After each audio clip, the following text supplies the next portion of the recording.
This afternoon with a lovely family. We're in their living room,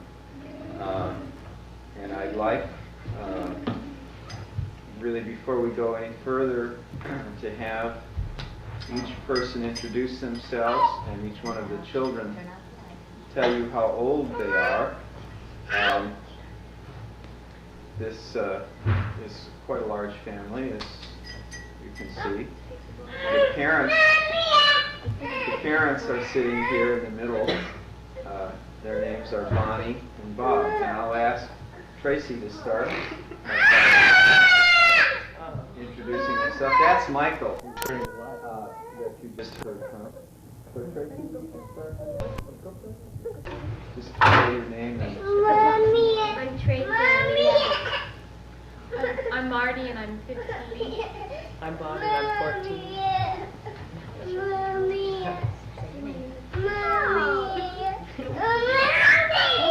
I'm Bonnie and I'm 35. This is Michael and he's 3.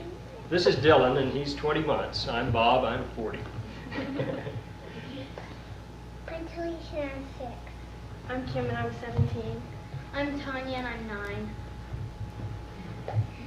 okay. Something I'd really like to talk with really all of you about is what it's like to live with 10 people under the same roof. Must be a lot of things that need doing and a lot of organizing of the things that need doing. How does that work? It works because there's a lot of us to do it and it has to be done. I would say that most of the chores are divided. We have kitchen duty. We have during the school year, the children sign up for kitchen duty. They take 3 days a week. This was Kim's 4. I should let Kim tell you about this plan. Tell. Everybody, all the days of the week are written down on a sheet of paper, and everybody except Talisha, Michael, and Dylan have to sign up 4 times during the week, and that way everybody can, like you can do Tuesday, Friday, Saturday, in case you're busy on a day, you won't sign up. And Talisha signs up once, and you're just in charge of the kitchen after cleaning the dinner table. How many of you are working? There's 3 at a time. 3 at a time. And I take care of everything during the day. I try to see that everything is done up to supper, and then they take care of the supper dishes. Daddy's gonna get it. In the summertime, we have Daddy's getting it. a Come set here, come here, schedule, which we decide. We just set it up because everyone is more available, and it rotates. And we have one person in charge, and we have an assistant. And they take the entire day. And Bob and I are part of that rotating schedule. And we have our day and our assistant, just like the children do. And that goes down through Talisha. And all the work that needs to be done in the kitchen on that day is done then by the people who are involved, the cooking, and cleaning, and everything. Well, not quite all the cooking. I still do most of the cooking. However, the older girls do take charge and enjoy preparing the meal and picking out a menu. The washing, everyone contributes a lot of dirty clothes. I do probably 3 or 4 loads every day. I do get assistance from the children. We have folding days. I go about 2 days. After the 3rd day, everyone is missing things from their drawers, so we have a big folding session, and I usually have 4 or 5 baskets of clothing. We all sit down on the floor, fold clothes, sort them into piles, and then everyone puts away their own pile of clothes. All the children take care of their own rooms. The children are paired in rooms. We have an older child and a younger one together, which makes it easier for organization within the room, and it gives the older children an opportunity to teach the younger children how to put things away and how to keep their room straight. They bug them. Well, that's keep it a marvelous idea. And then I have the 2 boys up here in their own room, and then of course they're my responsibility. Marty, maybe who do you share a room with? I'm sure with Tracy. Tracy. Yeah. It's really nice because we like when you're with a younger person, she'll learn a lot, sort of, and when she gets to be my age, it'll help her, and I learn stuff from her. Mm-hmm.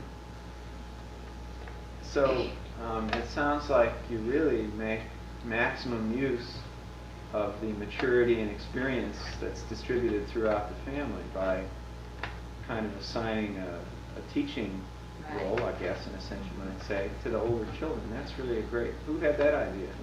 It was Bonnie's idea. That was a great idea. It was a good idea. Well, we built this house this summer, and we built a 6-bedroom house so as to have space for everybody. But still, with this size, we still needed 2 to a bedroom downstairs. Wow. See, they have their own area, in a sense, downstairs. They have a family room with a TV and a stereo immediately under this level. And each of the 3 bedrooms, there's a pair in it, is immediately off that family. So it was neat being able to design a house for our family to fit into in that way. I might add also that this summer we had a larger, that is a more complex logistical operation because everybody was home. People were not in school, and that's when the kitchen duty was a little more elaborate than it is during school, when it's necessary to primarily be an evening sort of thing. But, and then additionally, as far as all the other kinds of things that are concerned, emptying the trash and taking the garbage out and that sort of thing, we simply, everybody understands that Bonnie and I are more or less in charge, and if we, Alicia, yes, you can come in. Would you come over here and sit by me for a minute, please? Everyone understands that if Bonnie and I ask for some help on an item, that we're asking because we really need their help, and the cooperation is often mixed, the response is mixed, but we work it out. So although really the authority in the family rests with you and Bonnie. That's right. You know, we try to adjudicate most issues. We also have family council meetings, not on regular schedule, but as frequently as it seems necessary. And we discuss conflicts that have arisen, organizational ideas that anybody has. Everyone's free to suggest changes in what we're doing at a given time, and we have marvelous input and suggestions. Often the best ideas are not from the leadership, but from the children. So this works out wonderfully. Our family council sessions often are very, not only organizationally helpful, but also very warm experiences for everybody. Where each member of the family gets to express themselves to each other and to not only gripe, I'm sure, but to say the good things about each other too. Well, that's great. Bob, how about these family council sessions? What do you think about them? Well, I think they're a good idea. We have also, during the dinner time, if somebody, at dinner time, usually people say some things that they feel need changing or something. And we get a little discussion going at dinner times actually. And they work out very well. Everybody gets to contribute their ideas that they have. So they're pretty good. What you think? Something that I'm wondering about though is that in this kind of an arrangement, is there ever any doubt about who's in charge of the family among you kids? Kim or any of you? Tanya, how about you? Are you ever? Do you ever wonder who's the boss or who are the bosses? Yeah. Do you?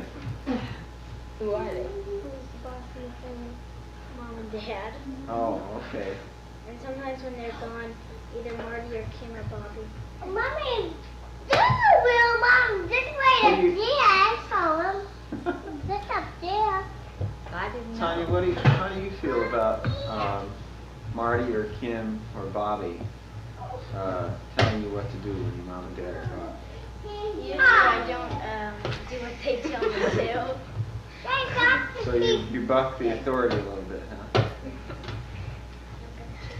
I I'd say wonder the though. old, No, go I'd ahead. say the older ones push it more Yeah. too. I think in a way it's kind of a good opportunity for us to let out our little bit of leadership that we have, like having your own room. I find myself ordering Tanya around a little more than I should sometimes. Mhm. Tanya shares a room with Bobby. And Kim and Talisha are the end of this pair here. And the two The two boys. boys. And the two boys Yeah. have a room, And Mom and Dad. right? And if anybody's adding, that doesn't add up to 6 bedrooms. One of our bedrooms we designate the library, and that's where people study and read and can go to play games or generally have a quiet area independently of the place they sleep. Uh-huh. Which is very important as a Right. place for people to retreat to Right. get a little solitude. That's an exaggeration right now because the library isn't yet quite as organized as we would have it. Uh-huh. That's been a depository for boxes that haven't yet been unpacked Uh-huh. because we've only been here about a month and a half. Oh, my. But it sounds to me like you have worked out a pretty workable kind of democratic arrangement where not every vote is equal to every other vote. There's clearly an executive branch here, but that it sounds like the kids feel like they have an opportunity to say what's on their mind, and that their ideas and opinions are greeted with openness and acceptance. We certainly try. It's important that they're recognized at every age for the things that they merit important, the things that they Uh-huh. want to do or go or say. And so I would not want to stifle any of the children by being too authoritarian. Mm-hmm. And therefore we run a pretty loose family. Yeah, often people ask me, how do you do it? And my usual response is along the lines, well, we really don't. It's not as organized as it may seem when you just come into it for a few minutes, or for dinner or something. It's probably better organized then. But I then go on and try to emphasize that, we try to smile a lot. We try to emphasize the positive aspects of even conflict. And to try to...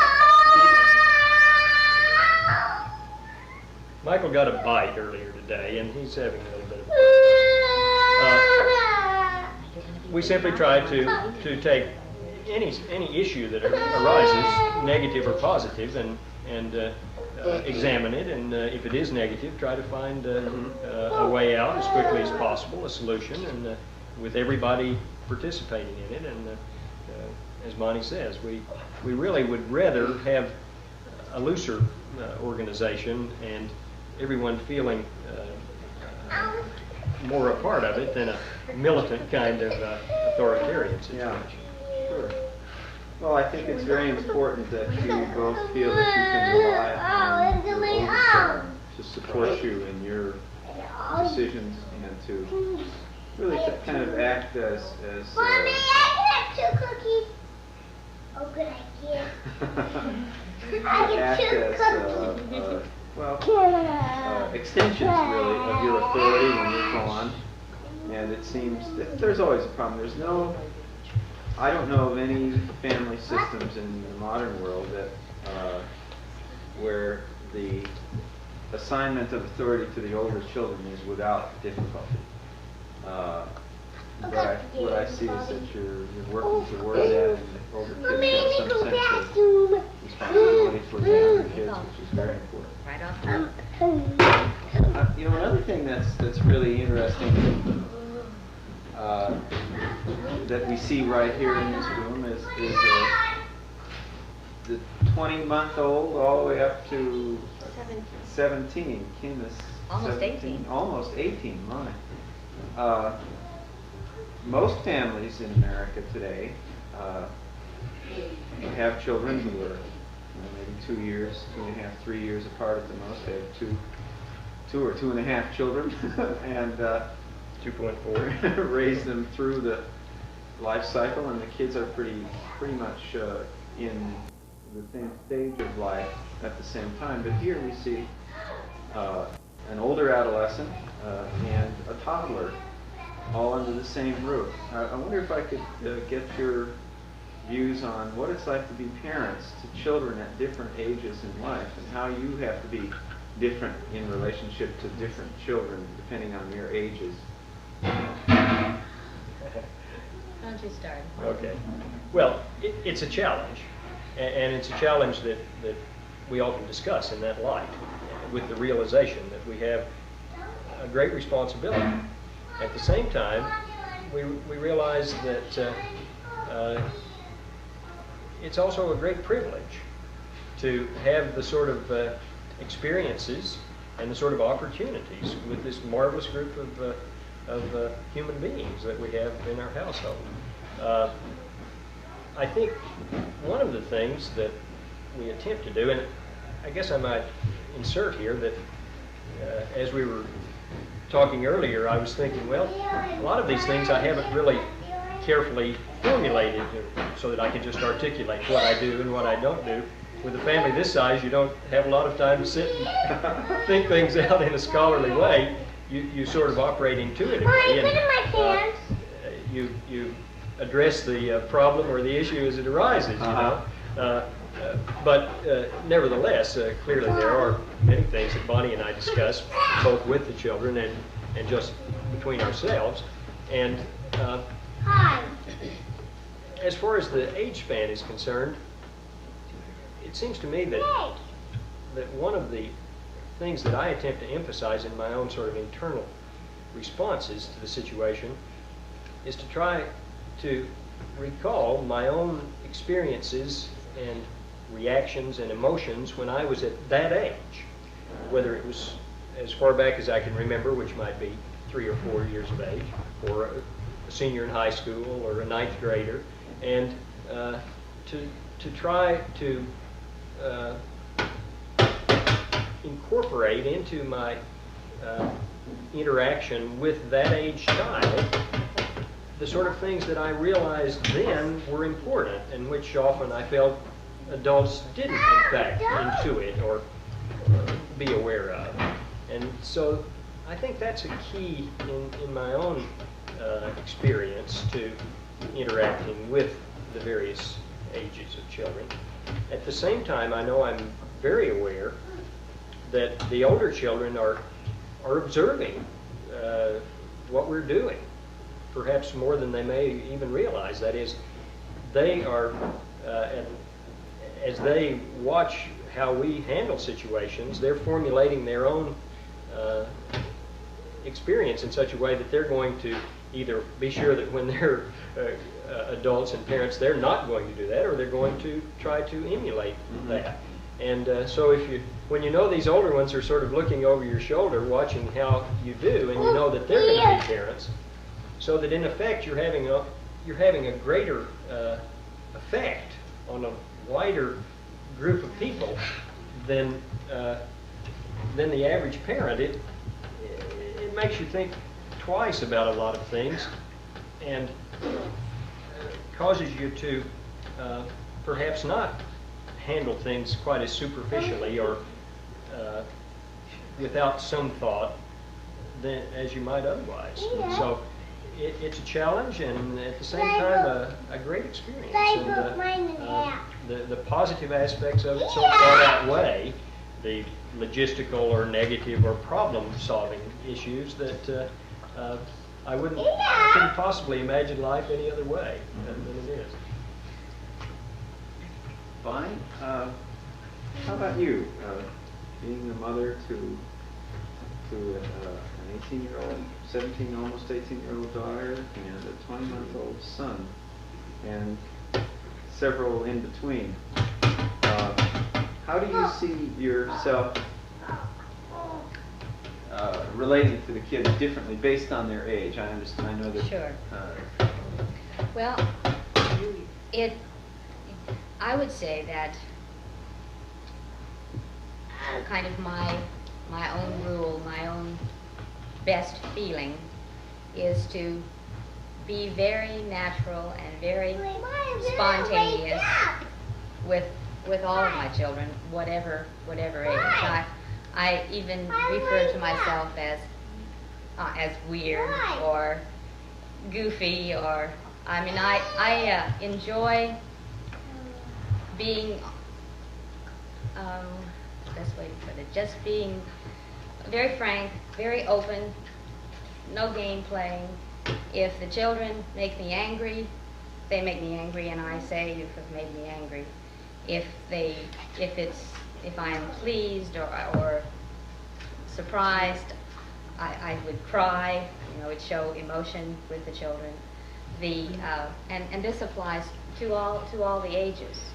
I relate to Kim as I would to a woman friend of mine on occasion, and yet if she's coming at me like a young child, then I will relate to her in a similar, as a mother, in a way that I might be relating to Talisha. I find it, as Bob does, a supreme challenge to be patient and to be there for each one of the children. It's difficult to find time for each one. I may be needed any given moment by every one of my children. I may have a child in the bathroom waiting to be cared for on the toilet, calling me to come and wipe them. I may have a youngster, "Mommy, I'm hungry," or "Where's something out of the cupboard?" And Kim wants help downstairs with her English, and Marty wants to know if her blue jeans are in the dryer, and everyone at some given moment. That gets to be rather awesome at times, and sometimes I have to say, "Hey, I just got to cool out a minute," and then I really find the experience of mothering this many children quite rewarding, quite exciting. There are hardly words. Well, something that I wonder about, for example, is the technique of discipline. Disciplining, let's say, a teenager versus disciplining a small one. How does that vary in your family? First of all, our discipline is very low key.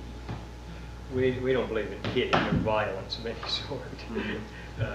Parents that hit their children as they tell them not to hit, or yell at them as they tell them not to yell. So we attempt to simply verbalize and discuss conflicts, and not to even talk in terms of hardline discipline. Punishment, in a sense, would simply involve withholding of privileges of various sorts, television, activities, and even then only in extreme circumstances. So we attempt rather to discuss the problems as they arise and try to get at the root of them, and maybe ask the child what they think should be done in a given circumstance, or ask the other children what they think Michael, well, Michael's not a good example, he's a bit young, but whether or not it's appropriate for Tracy to stay home from gymnastics tomorrow because she failed to assist with the kitchen duty or something of that nature. But it's very low key, and so much so that it's hard to find if you went looking for it. But it's not a problem. I see. Well, it sounds to me like it's not a problem because there is the acceptance of everybody in the family of a certain set of rules and norms, even though you may not have to talk about them a lot. They are there. The boundaries are set. Mommy, cookies are gone. Everyone makes mistakes in our Dylan, family. I got a cookie for you. Everyone recognizes that everyone else makes mistakes. That's one thing about a big family. There are a lot of examples being set for you. You don't feel like such a nerd, you know, if you're the third one at the table and knock your glass of milk over. And so we try to handle those things very, very cheerfully. Michael, And- thank you for giving Dylan one of your cookies. Do you want to win it? It's all slobbered on. Okay. I'll call it. You'll have it back. Okay. I think we're very aware that when positive things do occur, if you emphasize them, then they're set. Also, we try to be, you know, we try to strive for loyalty within the family. We feel that if the children feel that we're loyal to them, that's perhaps in many ways more important than all the examples and all the rules and all the articulation they could do. Bob, you're mentioning that the idea of loyalty brings me really to something that as we wanted to talk about. This family that we see here today It's too loud on TV when you do that.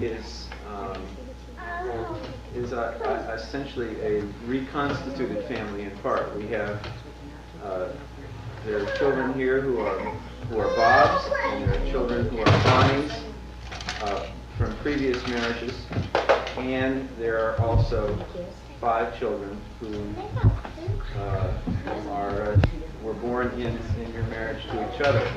So, what I would like to ask you about, and in fact ask Kim and Marty and Bobby about too, is what it's like to bring people together under one roof to make a new family, essentially. That whereas I know Kim and Bobby and Marty had been living in other places and with other parents, and then they came here and they were brought into this family. How did that work? Well, I don't think we have very many. Everybody relates pretty well. I think it's not. I don't think of myself as not being a brother to Kim or not being a brother to Marty, like in blood relation, because I think we've known each other almost all our lives. We've kind of seen each other off and on, you know, during the summers and so on, you know, and I think we get along real well. It's not. Like we're almost friends. We are. Really Absolutely. good friends. Like we can relate to each other, you know, really well. Like if you're not getting along with one person, then you can go over to the other person Yeah. and they're your friends at that time. Yeah. In Bobby and Marty and Kim's cases, of course, they made the choice to be part of our family, which made us all very happy. So, in a sense, it's more positive perhaps than kids who feel trapped in a family that in some ways they didn't choose to be a part of. And there seems to be less rivalry and more cooperation. There are a lot of sort of positive aspects to it.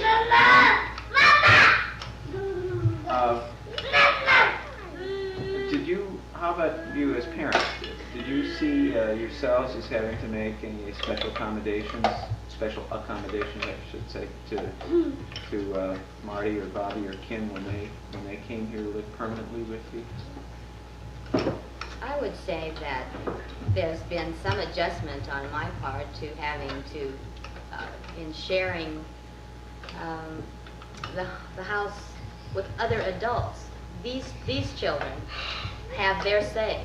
They have very definite feelings about Michael or Dylan's behavior or what time Felicia should go to bed, or they may clash with my particular feelings, and so therefore I've had to it's like living with other adults who have very strong opinions that they express, and that's different than being just in a household where there are a lot of small children who simply accept and accept what you say, what the way things are. And this is not a problem, but it's something that can cause some conflict. Mhm. When I have to say, well, I'll raise my children one way and you raise your children when the time comes. And although quite often I will say, thanks for the suggestion. And Kim here especially is just really, she's taking courses, interested in becoming a child psychologist. She's very interested in how children work, and she's been a great help to me.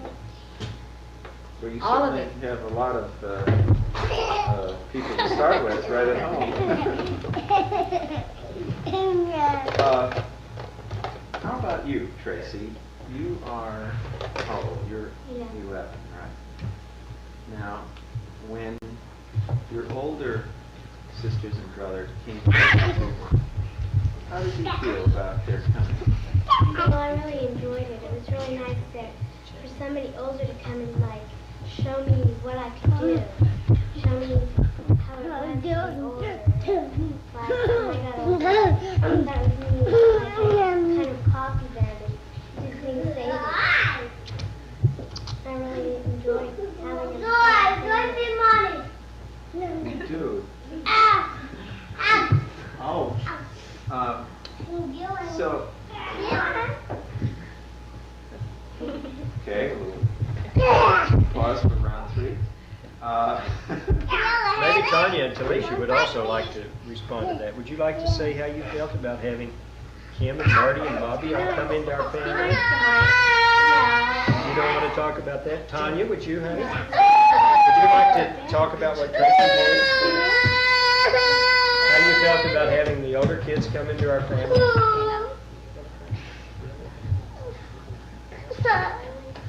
Okay. I thought maybe you felt left out because you weren't getting to talk very well. How about that, Tanya? What did you think when Kim and Bob and Marty came to live here? What did you think about that? It was, I'm glad that they came. How come? Well, it's neat to have someone older to take care of you. It's nice to have somebody older to take care of you. Well, that makes a lot of sense. How do you get along with them? Pretty good. Sometimes me and Bobby get Sometimes you share a room, right? What do you fight about with Bobby? Mommy, I'm doing work. Just What do you find nothing about? in particular? Or what? Well, Bobby snaps tails at me when he takes his tail and he whips and then it hurts me.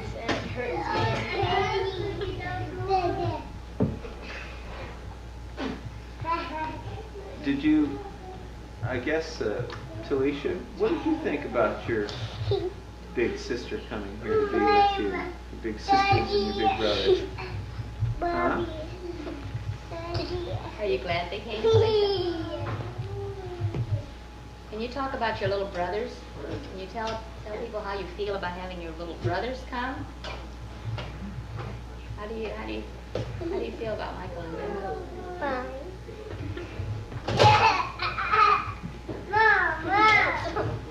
You know, it sounds like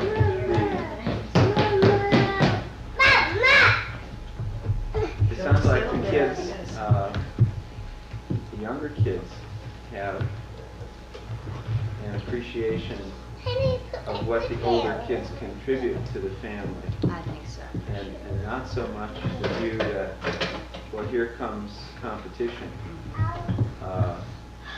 which is really great. It could have been otherwise, as you know, I'm sure. The younger kids could have experienced the arrival of the older kids with a lot of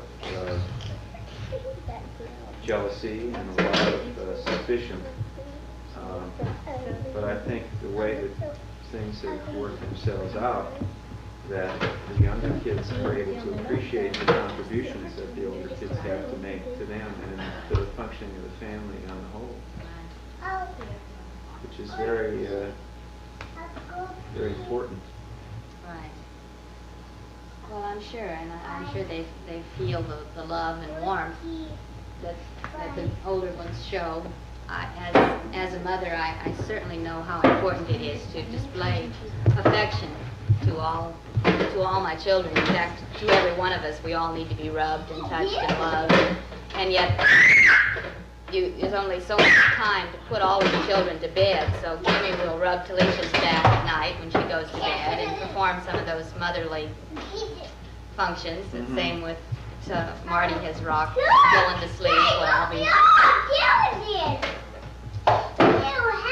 We took it out for the TV show. So we can't turn it on. There's no light. Don't put his finger No. in Don't it. stick your finger. I don't think you ought to fool around with it. You might get shocked. Never a dull moment. That's for certain. Again, some of these issues are things that, in many ways, I don't think we've thought through in any academic sense, but simply reacted to.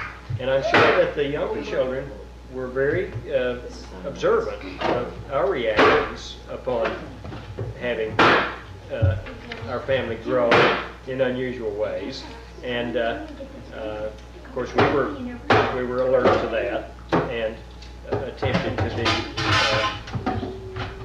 to show how important it was to us, how positively we felt about it, and I think these sorts of things are clearly communicated in many ways besides verbal ones, of course.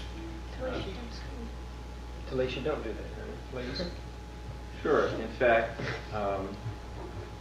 if you have been saying to your children one thing, saying how wonderful it is to have the older kids here, Okay, come on around this way. but not acting that way, but acting hassled and acting put out and like this is too much of a man. Where's your baby?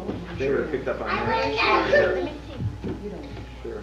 And one thing we like to emphasize a lot in this family is just the general notion of brotherhood among all people.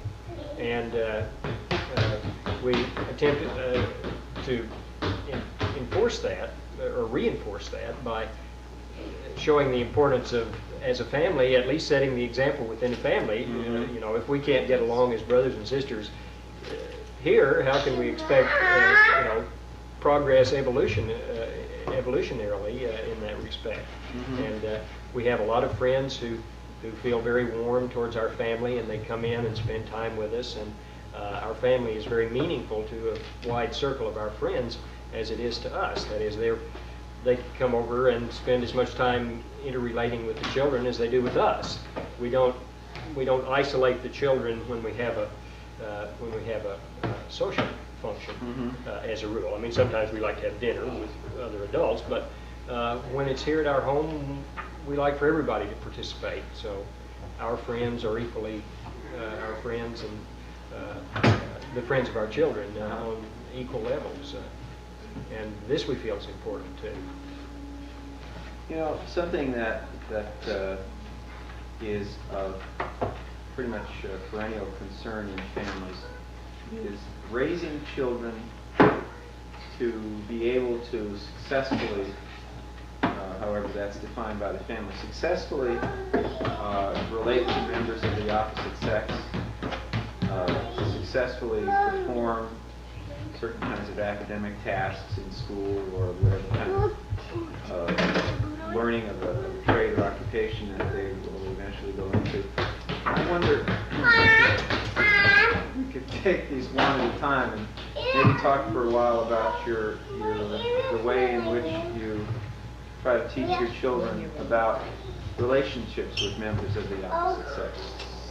Of course, you have boys and girls here together, which is a great help. They can come to know each other as people.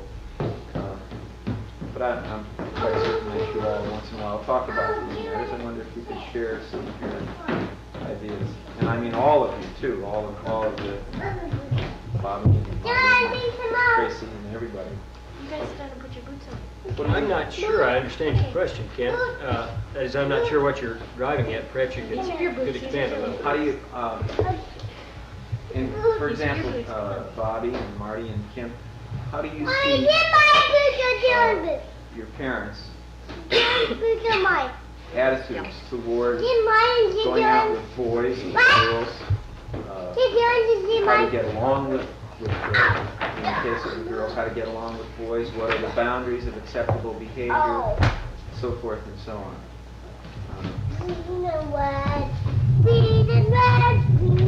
About boyfriends, they're really good about that. They just, they become really good friends with our friends, and they let our friends come over and just be friends with them. There's not like that type of parent attitude, authority. They don't act like, they just act like friends to our friends.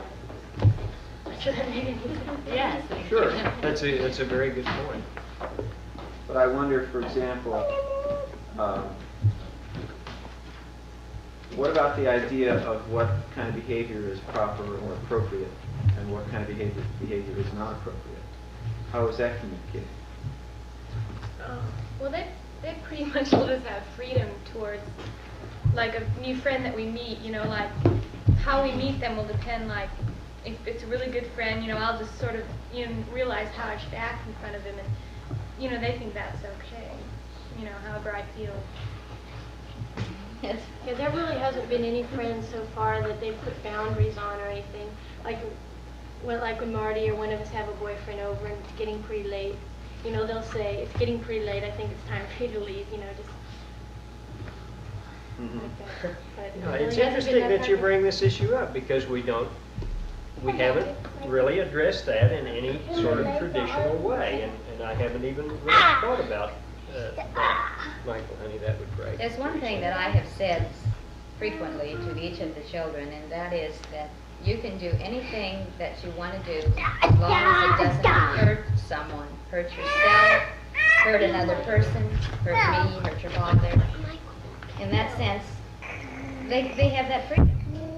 And once you begin to behave in certain ways or do certain things that does bring about hurt, they're very well aware of what I mean by that. And we try to emphasize self-respect and individual responsibility in decision-making. And so far, there's been no need for going beyond that in any sort of... Going beyond by setting out very specific rules of conduct. You shall not do A, B, C, D, E, F. Right. And I'm sure by most traditional, certainly Western standards, we're probably very free, because we have, free speech. There are no, there are no barred words in our language, and fortunately, no four-letter words have come from Michael in the TV program, but they might well have. It's not anything that's a concern to us. And interrelating with people, with members of the opposite sex, again, we emphasize the humanity of each individual. We certainly don't make any distinction in any chauvinistic ways in either direction. And we try to emphasize self-respect and supporting oneself, again, in the ways that they see in their milieu, which is our world and the world of our friends. And things of this nature are viewed in such a positive way that, there's a lot of embracing Just kind of do it in our family. naturally.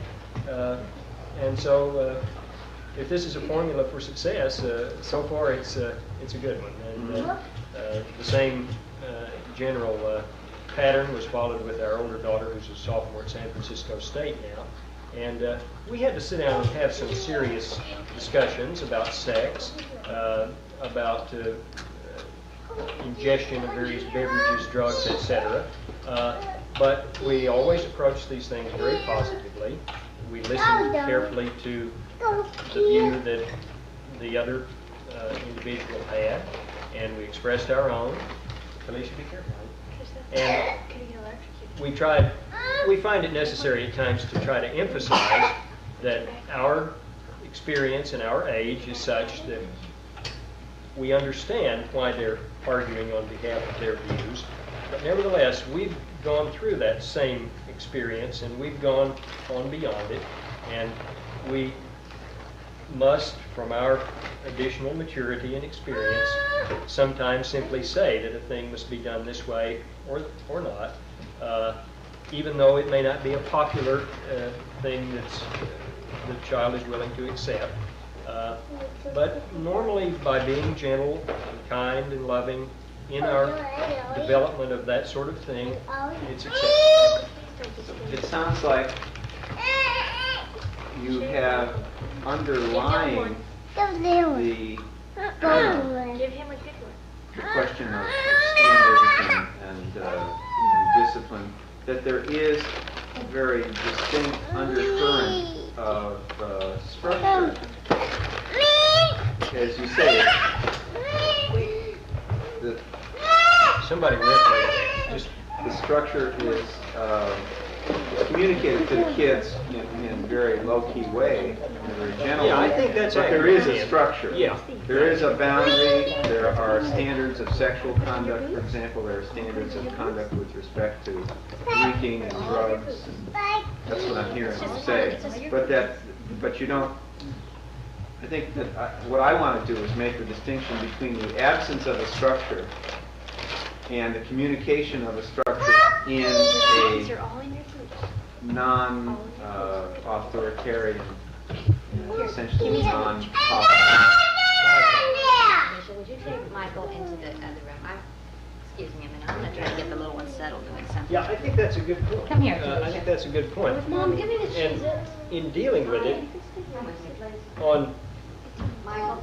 I think we attempt to enforce the structure only when it's a serious enough issue that we can see that there's real danger, there's real chance of someone being hurt in a serious way.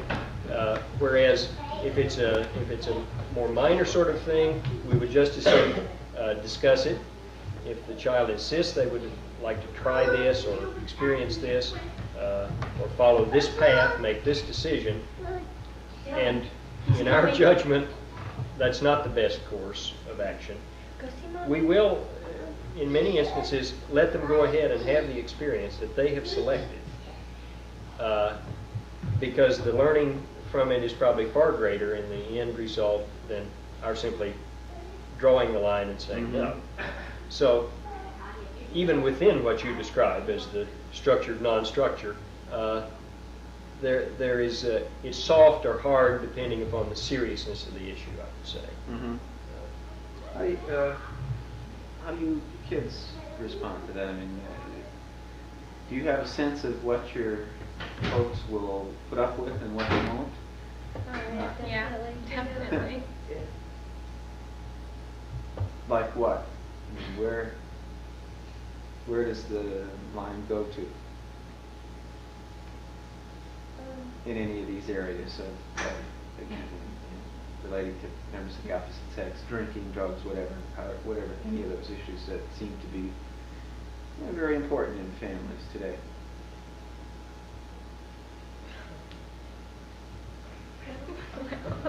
You don't have to necessarily try to just answer exactly his question, just comment on what he's talking about. If you feel that something comes to your mind that...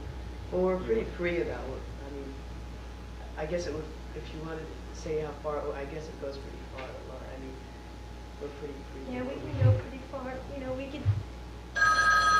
Amazing. I know. We could pretty much stay out.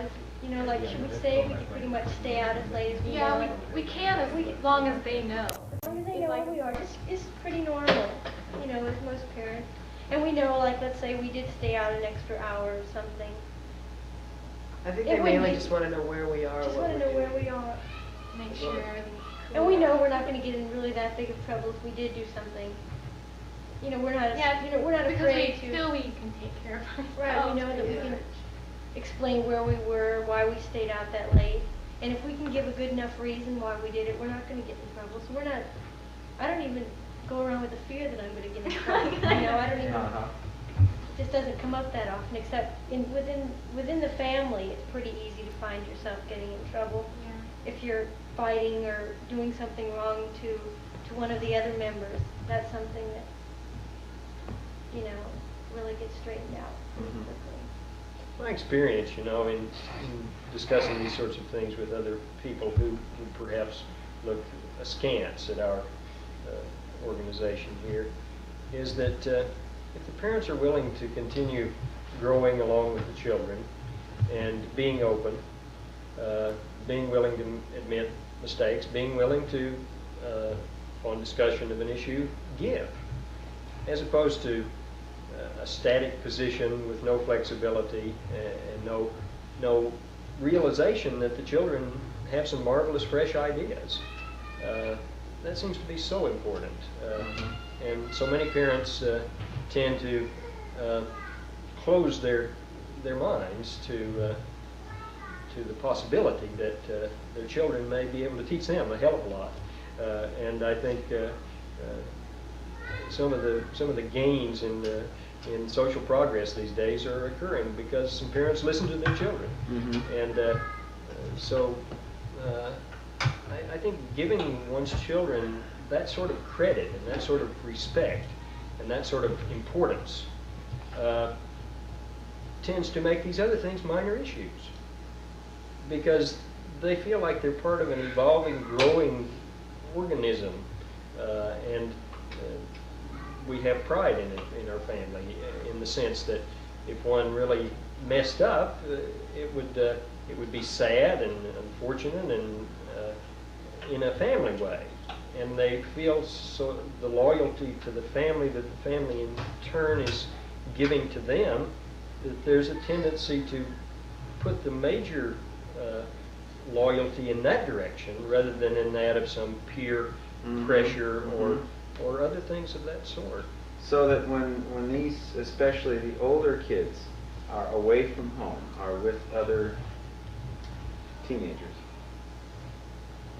what I think is, what I see happening is that the family, the idea of the family, the approval, the disapproval of the parents and really of the rest of the family is there with them. Yeah, always. Yeah. It's really hard to be somewhere without thinking about people here, about thinking about instances that are going on. And you know, that's always carry the that's family true. with you. It's hard to have two lives. It's hard to have a school life and a family life because you're so much in contact with all these people so close. It's such a big group. And that, you know, that brings to mind something I've thought about but haven't really stated or articulated.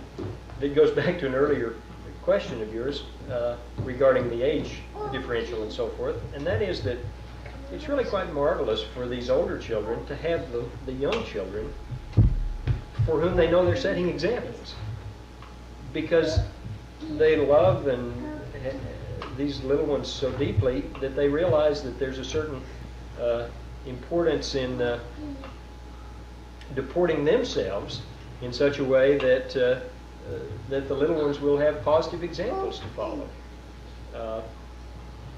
And another aspect of that, I think, is that Bonnie and I both realize that the experience we're having with the older ones is marvelous training ground for our 5 little ones that are coming up. And they're going to benefit, I think, from the fact that we had this training, as it were. I mean, maybe these kids, maybe in some ways we're having to practice on them, and we apologize to them for that, because all of a sudden we've got older children. And, but certainly the little ones are going to reap the benefit of that. And so there's a nice interrelationship. The older ones realizing the little ones are looking up to them. The little ones having the older ones to set for examples and so forth.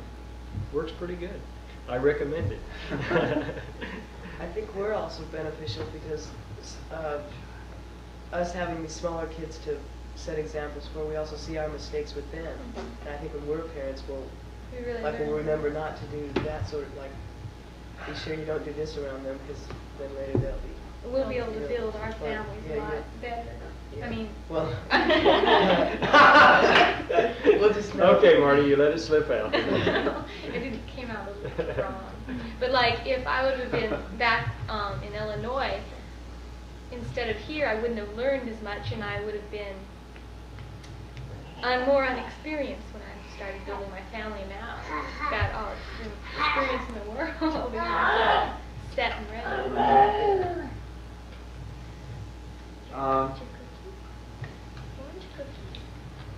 I would like to thank you all very much. I think I would like especially to thank Tanya, who sat there, and I didn't say much to you, and probably a lot of this wasn't of terribly much interest to you, but you've been a wonderful person. And Tracy too. And really all of you, I really thank you so much for sharing with me and with the people who will see this tape and who will learn from the experiences that you've been willing to share with us today. Thank you. It was nice to have you here, Kim. All the crew and everybody. I hope something positive can be benefited by those who view it, because we feel good about it, and if there's any way we can